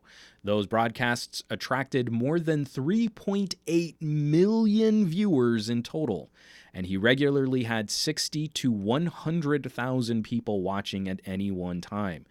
This is right in line with his typical audience size on Twitch. It seems fair to say that much of his audience has followed him over to Mixer, at least in these early days. So I would like to know, what do you think the over-under? What do you think the ballpark was, the cap, the deal? How much money do you think Microsoft put under his nose to make that transition from Twitch to Mixer? I'm going to say probably in the ballpark of $30 million. I think Ninja makes that move at around 30 mil. What I am completely guessing. I have no evidence to support any of this as any kind of an assertion. I am pulling a number out of the air. I almost said something a little bit more scatological, and then that's my guess. I would say $30 million is the going rate for getting an influencer at that tier over to a new platform. 3.8 million views is insane. We're in this climate right now where influencer marketing is taking a nosedive. And as someone who doesn't like to be an influencer and really likes doing more nuanced tech commentary, I couldn't be happier. It seems to be coming with a generational improvement to media literacy, where obviously, popular Instagrammers will remain popular. But we've seen sort of a growing trend in people that are a little bit more discerning about the kind of content that they get out of these social services and how likely they are to be influenced by someone famous holding up a product in a tweet and then going, oh, I would like to also be like that famous person and own that product. But that doesn't mean we haven't completely walked away from the notion of entertaining commentary from someone who does that very well, fostering some notion of community. What I think is interesting is for all of the money being exchanged, one of the major aspects of Ninja moving to Mixer from Ninja's own commentary is a return to the basics. I think I follow Ninja very passively. I'm always reacting to news about Ninja more than I am really seeking out or watching his content live. But, I caught a couple streams, and sort of these later days on Twitch didn't seem to be an individual who really enjoyed interacting with that community on Twitch, and seemed to be well into the grind of being famous and popular on Twitch and fulfilling the obligations of supplying content, feeding that platform. That's something I can definitely appreciate. That's something I can commiserate with a much smaller audience than what Ninja can generate. But the grind is real, regularly trying to produce and promote content and edit videos and engage on social media and weed out bad actors in your comments. And it's heady stuff. It's difficult to keep up with. It's exhausting. And so making the move over to Mixer, Ninja himself kind of seems to be taking this as an opportunity to get back to basics and get back to the things that he enjoyed doing, which makes for more compelling and more entertaining content for his audience. That seems like a healthier outlook on how to engage in a 21st century media-saturated environment where someone's popularity can explode. The counter to that, and I don't have it in the show notes right now. I'll try and add it to the show notes if I can remember. If you can recall some of the earlier internet memes, you might remember a young woman doing overly obsessed girlfriend. Just a momentary internet spasm of popularity on a couple of key images helped this young woman build sort of a fun, entertaining YouTube channel. She recently put out a video talking about walking away from YouTube for good over concerns over her mental health and issues with depression, and was very public in sharing video diaries that were never made public before as she struggled with self-image and with fulfilling her obligations to a community, and of constantly being involved in the grind of trying to produce and promote new content. And she has eventually come to the conclusion that it's healthier for her to walk away, even though she had an extremely successful YouTube channel, which we all would think would be the dream, to have that kind of media platform and to have that kind of access and to be generating that kind of money, doing something that we think we would love, and then it becomes a job. So the one thing I can hope, outside of just the money shenanigans and how much people made and, whatever dollar amount, how you got Ninja to move over to Mixer, there's a community of people that seem very interested in following his stuff. And so I hope a move like this is a refreshing change of pace and a return to making the kind of content that made him popular in the first place, and that he doesn't find himself in a place where he implodes. I hope that that's what this is leaning towards, because this is sort of one of those last areas where influencers, for how toxic that term has become, serve as a rallying point for people who enjoy content on the internet. They serve as a figurehead for a conversation or a community. And I don't necessarily think that that's a bad thing. I think in many respects that can be a very good thing for a community of people to engage, to meet other like-minded fans of similar topics and similar properties. And I think it would suck for them if someone like someone like a Ninja got burnt out and became acidic, and then his community sort of followed suit. If he's back to being the guy who's doing wacky dances for his subscribers and trying to mimic and replicate his Fortnite victory dances, that I think would be better for the overall community that follow him. So I hope that's what we see. But again, I'll probably only be passively interacting with Ninja on Mixer in the same way that I only sort of passively found Ninja content on Twitch. So we'll have to see. Oh, Fat Produce finally decided to join the live chat on this podcast. His meeting went long. Everyone say, hey, Andrew, welcome to the show. I'm telling you, Andrew, you got to get a better job, man. Got to have a job that does not interfere with being able to watch my podcast. It's probably better for all of us. So there's the gig. Gary the Fireman, $30 million prize money for the Fortnite World Cup. Companies are throwing money at these kids. And that's another thing, too. With Newegg, I'm going to try and pitch either a video or a series of editorials on burnout. Because right now, esports is the Wild West. It's an exciting, vibrant, new community for a lot of consumers, not really experienced with how popular professional video gaming has been across the rest of the world. But we're increasingly seeing younger and younger people being thrust into the limelight with extreme expectations on them, where they have to operate mentally at a very high level for very long periods of time over tournaments that last multiple days. And that's dangerous. It's dangerous for mental and physical health. Again, like if you were a Go player or a chess player, you have to operate at a pretty high level.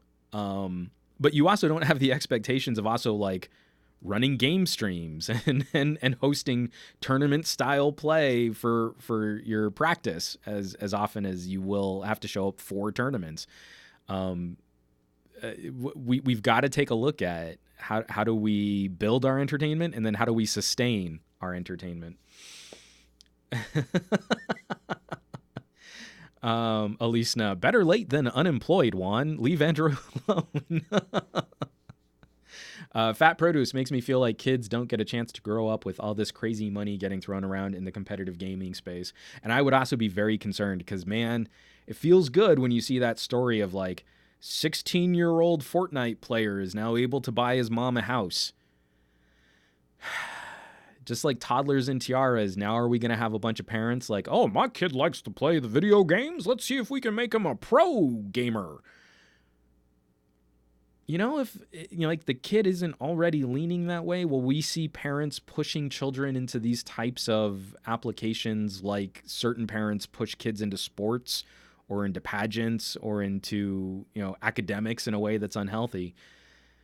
We've got a lot of stuff to figure out, because I think that a lot of that behavior is synonymous. It doesn't really matter if it's a video game or if it's, a beauty pageant.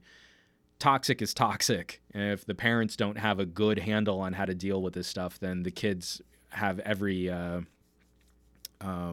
there's every opportunity for a kid to be harmed. Abraham Artemis, not everyone can be an athlete.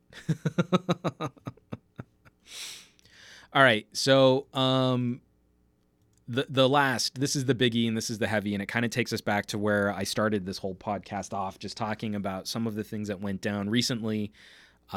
Two disturbing, terrorizing events involving mass shooters, El Paso and in Dayton, Ohio, and a pretty visceral response to a tech outlet that is involved in the dissemination of pretty ugly rhetoric. And again, where our responsibilities lie in the tech community. And that we don't have, I want to preface this by saying, I don't think I have a good answer. I don't think I have any good solutions to offer the tech community. And I would be skeptical that anyone has a solution, an easily describable solution for the type of media distribution that we see today in various online forums and communities. I don't think Facebook has been able to solve this problem. Google has definitely not been able to solve this problem. And so I find it dubious that we would be able to flip a switch and fix this problem with smaller media and website distribution solutions. So while I bring this story up, and while obviously I was a bit emotional just describing all of this stuff, and I will probably get a little bit emotional again, I really do need to preface that I don't believe that this is a liberal or conservative kind of conversation. I feel like this is an ongoing narrative that needs to be addressed with nuance, and that any actions that have been taken today still need to be followed through with continued observation and with more narrative and conversation as we go through the evolution of our online content and services. So I am obviously pointing to Cloudflare and their relationship with 8chan. Let me go into the Reuters article first.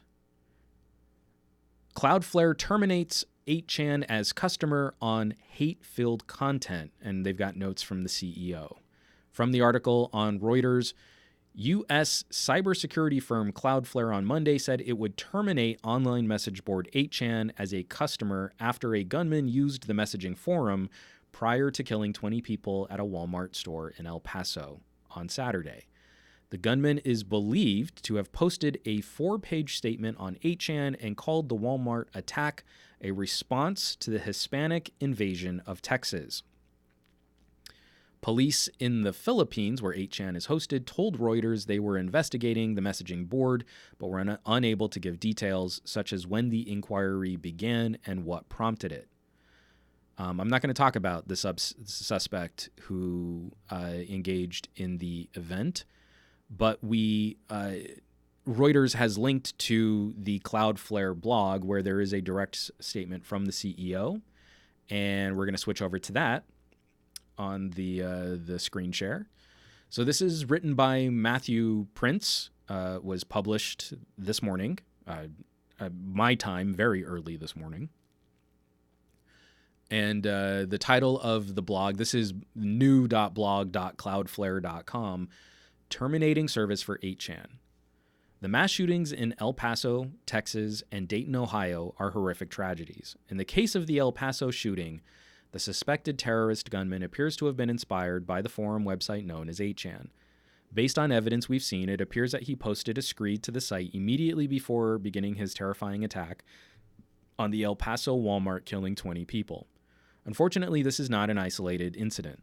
Nearly the same thing happened on 8chan before the terror attack in Christchurch, New Zealand. The El Paso shooter specifically referenced the Christchurch incident and appears to have been inspired by the largely unmoderated discussions on 8chan which glorified the previous massacre. In a separate tragedy, the suspected killer in the Poway, California synagogue shooting also posted a hate-filled open letter on 8chan. 8chan has repeatedly proven itself to be a cesspool of hate. This is a long blog post where Matthew Prince at Cloudflare discusses what they hope to have happen next, their legal obligations and their relationship with the First Amendment, and their obligations to their community. So I would strongly recommend reading through this entire piece. It's very safe. It's very corporate. But it's public record. And it's a part of a conversation we need to have publicly, that we need to have as a part of the public record. Because I think that increasingly this will be how we grade and judge services to come. And it needs to be tackled with a wealth of information and with nuance. When Sundar Pichai testified before an oversight committee, it was over 2 hours of discussion between a tech CEO and elected officials. And our media distilled that into 2 embarrassing quotes from old Republican House members. when there was a lot of substance to that conversation and some concerning insights into how Google does business, into how Google handles some of these divisive topics online, how they claim to be against censorship, and then also have to police the content that is distributed on their platforms. Cloudflare is not in the same position and will not have the same light shined on them as Google, nor will any other website hosting or blog hosting services.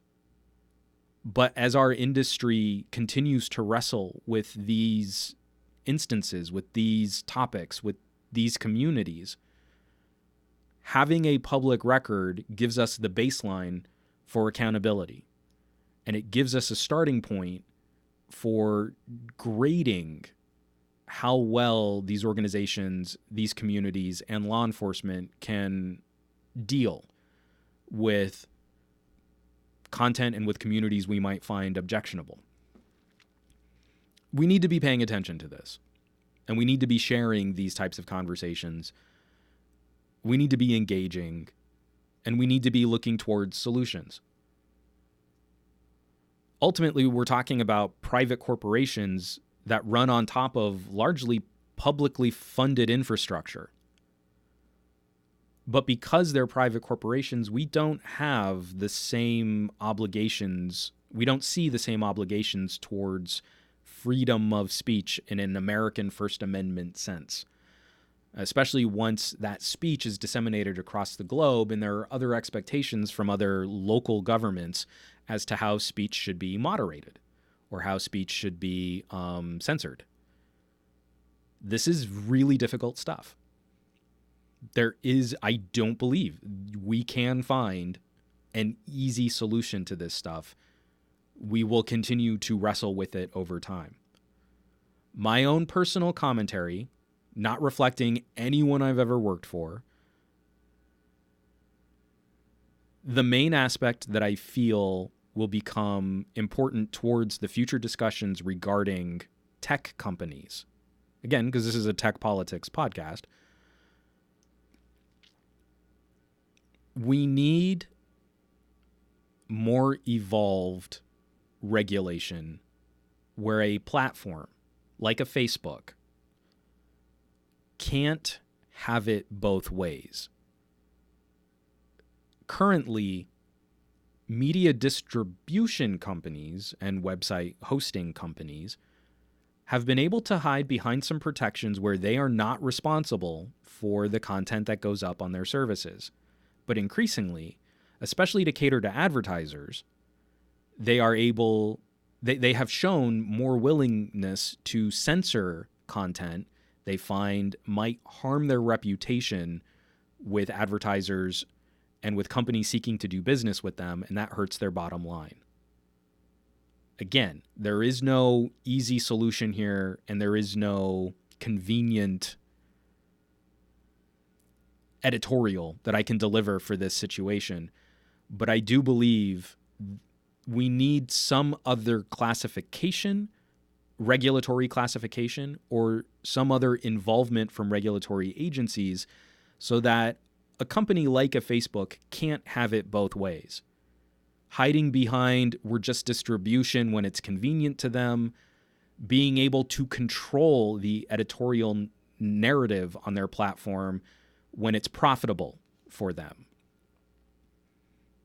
We need something else, or we need to break those media conglomerates up so that you have a Facebook news, which can be distribution, and you can have a Facebook commentary, which can be editorial, and it's not so easy to game the distribution and the algorithm that people interact with to get content served to them. I don't know what that world looks like. I don't know how we get there, and I don't even know that it would work even if we could, but we do need to try. So that is my main takeaway from Cloudflare. Doing something publicly convenient, something that folks were howling for on social media, family members of mine who were not really very tech interested, learning about a service like 8chan and its relationship to mass shootings and screaming at Cloudflare to do the right thing and remove them, to deplatform them from their services. Increasingly, people care about this stuff. Increasingly, it matters. So that's why we in the tech community, we have to try. Lastly, I don't. There are so many wonderful comments in the live feed right now, and there's a part of this conversation which is veering off to talk about things like gun ownership and assault weapon bans. And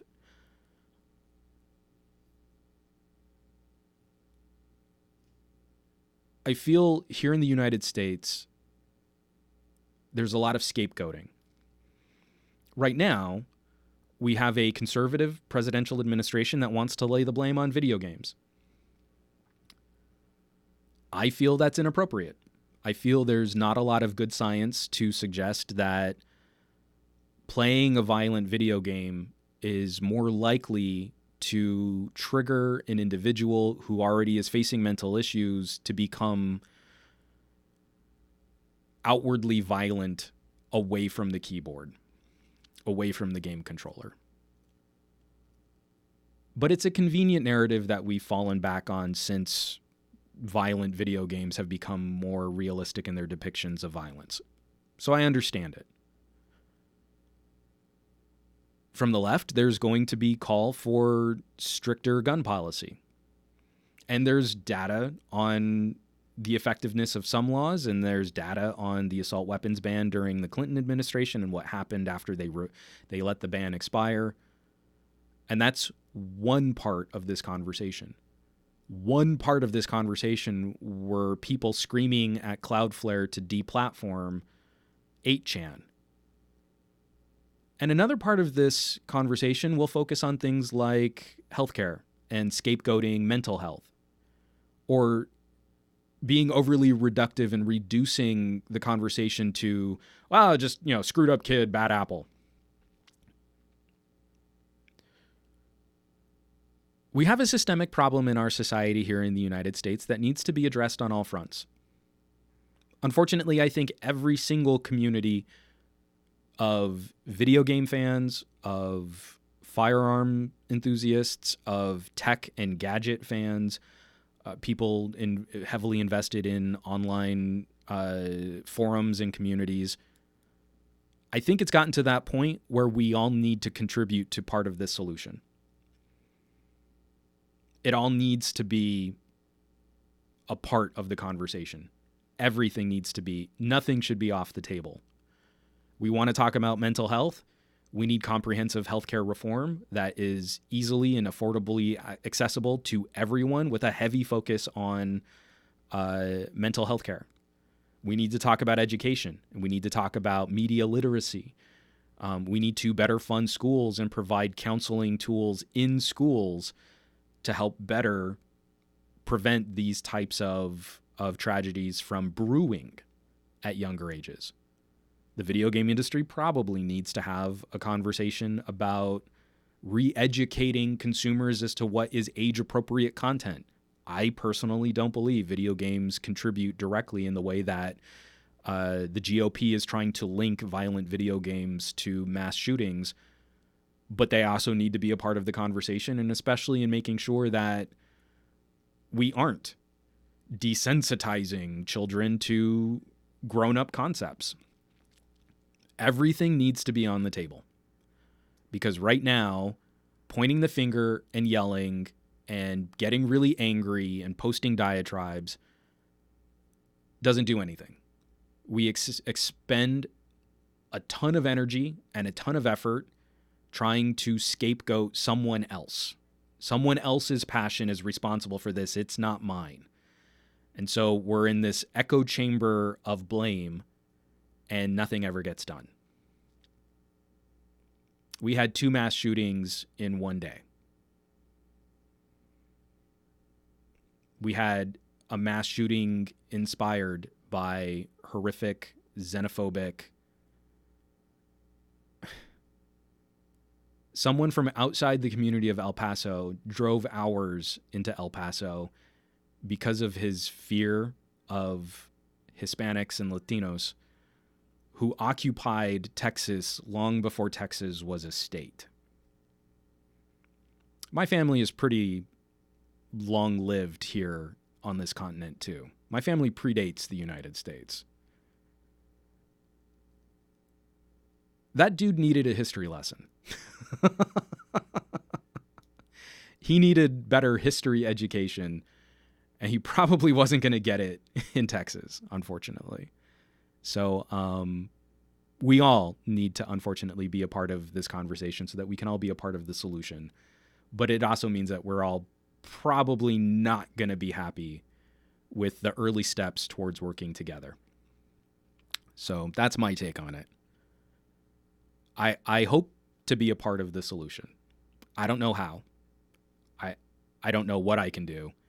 I'm angry and upset. But while I've got this energy and while I'm angry and upset, I am searching on the internet a lot more about where I can put that energy and where hopefully that energy will have a positive outcome. So I hope you'll join me on that too.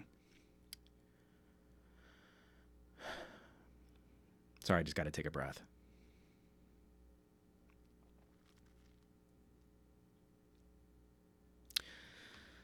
I got I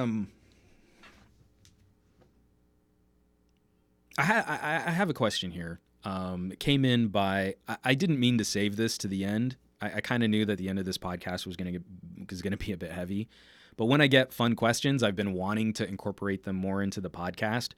So I don't have a good transition on this, so I apologize. Like moving from really heavy emotional topics, let's talk about gaming laptops.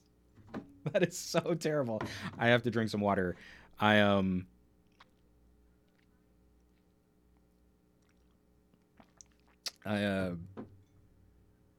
There's a wonderful outtake, Casey Kasem, where it's like the only time you've ever heard Casey Kasem pissed off. He's got like an in memoriam right into Top of the Pops, and it shuts him down. It's like the only time you've ever heard this beautiful classic voice of radio like pissed off. It's because he's like, why are you doing this to me? I've got to go right from talking about someone's dead grandmother immediately into talking about someone's dumb pet. And you're like, it's awful, but it's also kind of hilarious. So that's exactly what just happened to me here. Because I do want to bring up this question. This came by way of Patreon. Longtime contributor for this podcast, currently in the live chat right now. Mr. Aditya Anil just recently joined my Patreon page, a part of that community, and he had a question, and I wanted to put it out there and hopefully also get some comments that maybe he can check in on later.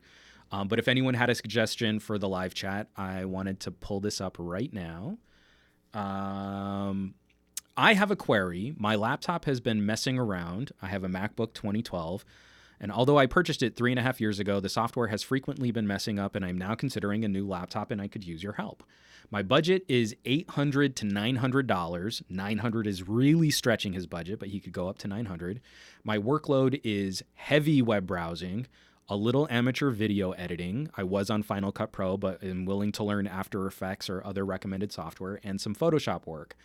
I don't really mind if it's a bit heavy, as I won't be moving it around very often, but I do need ports. I need Ethernet, HDMI, USB-A, and hopefully a faster USB data port like a USB 3.1 or Gen 2 or Gen 2.2 or whatever they're calling it now.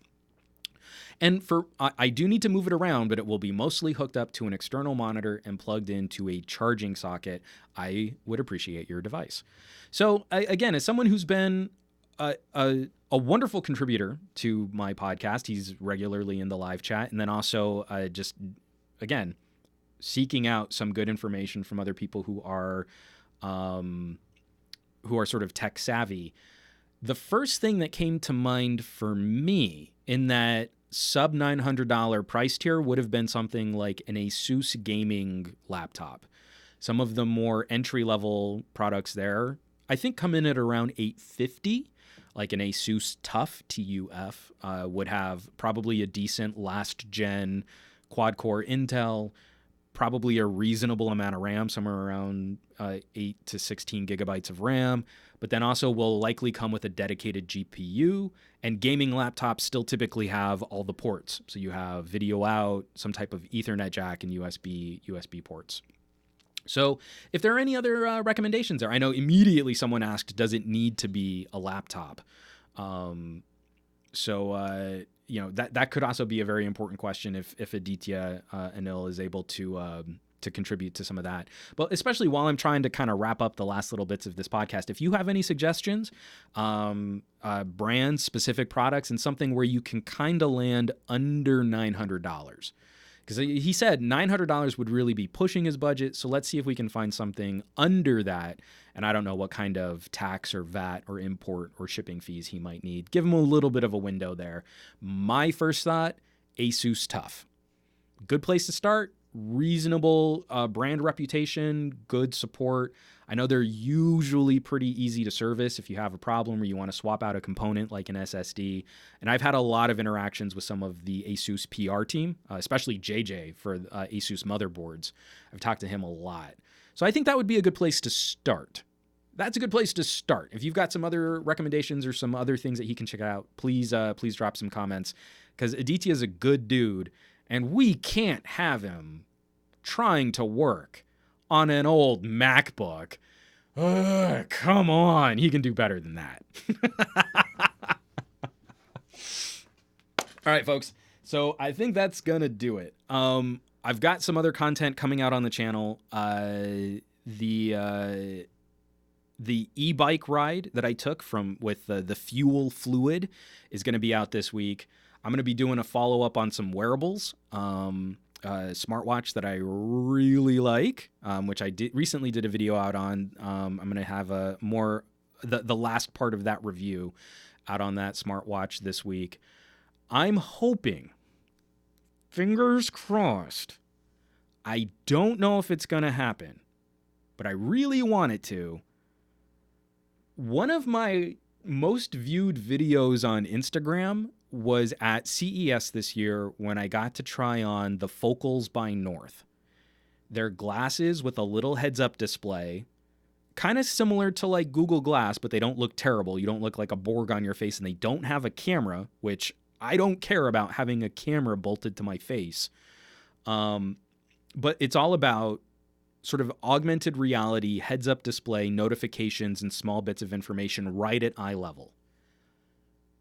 I just got an email from their PR team that they have a pop-up store here in Los Angeles through Wednesday, so that you can go down, they can put them on you, you can try them out. I would love to get better video of using a wearable heads-up display device, and that on glasses that don't look terrible. So like, if you suddenly see my YouTube videos where I'm wearing glasses, I have very good vision for a dude my age. I do not need any type of corrective lenses. I will happily wear fake glasses to give me better smartwatch style notification access at eye level. So I am hoping so much. I'm going to be replying to their email as soon as I'm off this podcast, that I can make it down there. I'm considering, if I can, I'm going to try and do like a live stream of some kind, maybe Periscope or Twitch. Maybe I'll just stream it straight to Twitch, do an IRL. But I would be very excited to go more hands-on. The little brief demo that I got at CES, I got emotionally excited about the future of wearable computing again. Where Google Glass screwed us for years, the fallout from glass holes messed us up for years. This looks like a product that could start getting us back on track.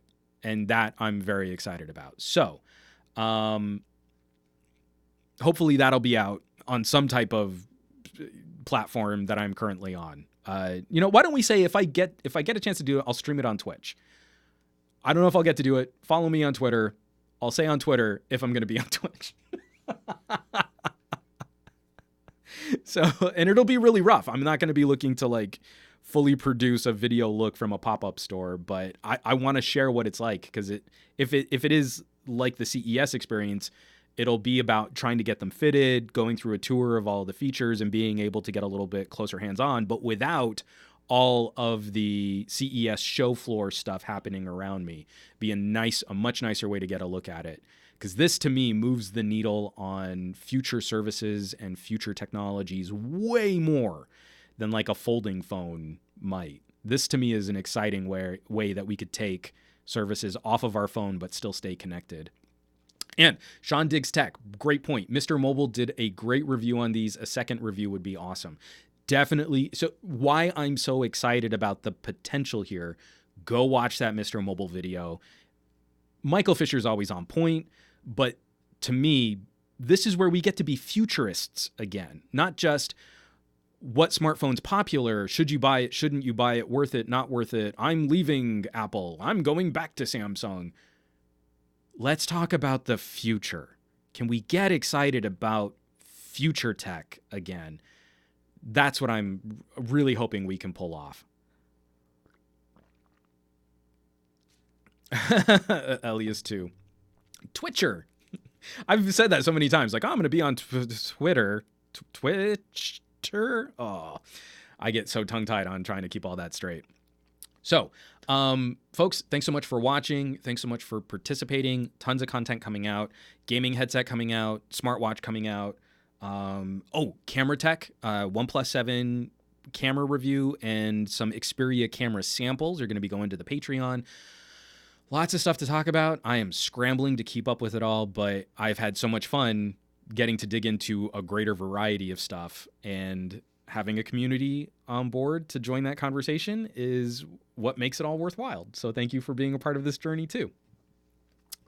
If you're catching this podcast after the fact, please consider hitting your favorite podcasting service and giving this podcast a review, or sharing it with anyone that you think might appreciate this kind of long-form tech conversation. I like spending some time working through our feelings on these types of tech topics, and I appreciate the fact that so many of you are willing to join me on these conversations, because I think they're important, and I'm happy to find other people that also think they're important.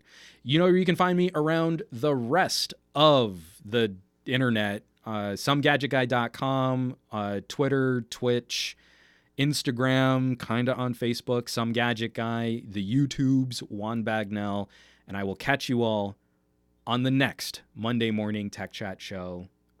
I want you to have a phenomenal week with your technology. I want you to be awesome with your tech. I want you to do awesome with your tech, and I'll catch you back here next week. Take care. I love y'all. Be well.